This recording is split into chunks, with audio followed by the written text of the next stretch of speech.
Sveiki. Artinasi rinkimai.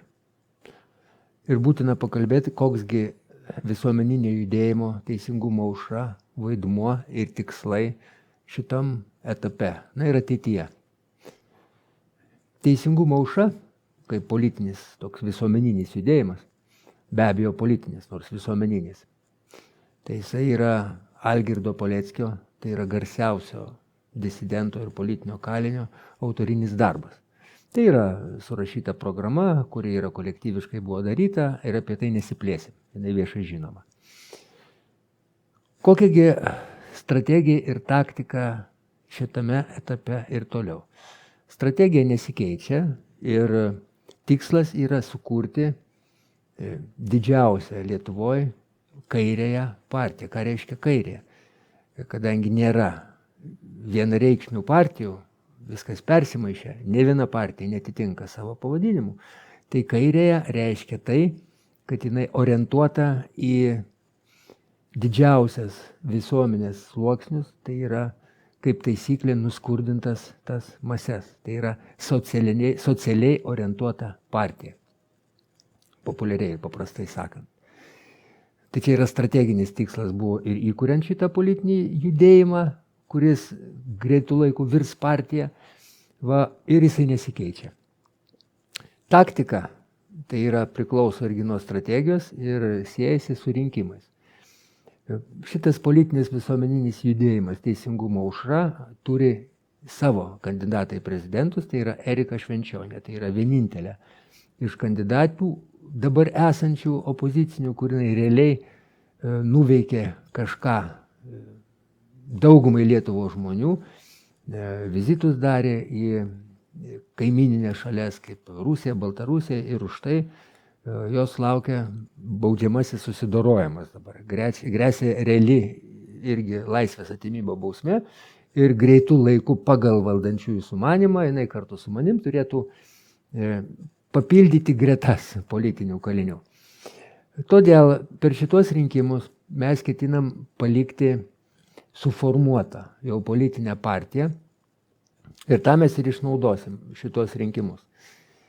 Kas bus daroma?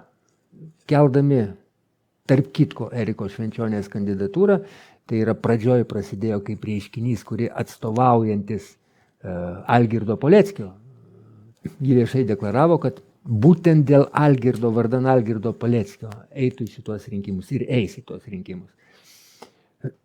Ko mums reikia?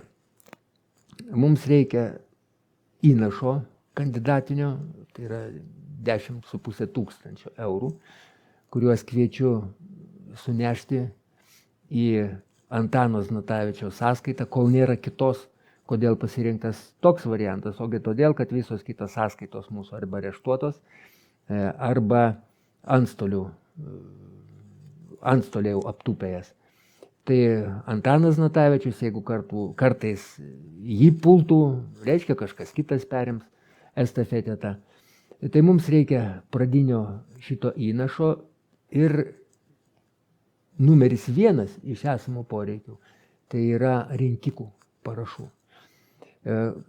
Ką dar reikia paminėti Teisingumo aušra, kokią poziciją, nors mes turim ir savo kandidatą, bet kadangi strateginė yra linija, strateginis tikslas sukurti didžiausią Lietuvoje atitinkantį pavadinimą kairėje, tai yra partija politinė, tai mes ketinam rinkti vieninteliai iš visų kitų ir už kitus kandidatus, kurie daugmaž atitinka tą kryptį.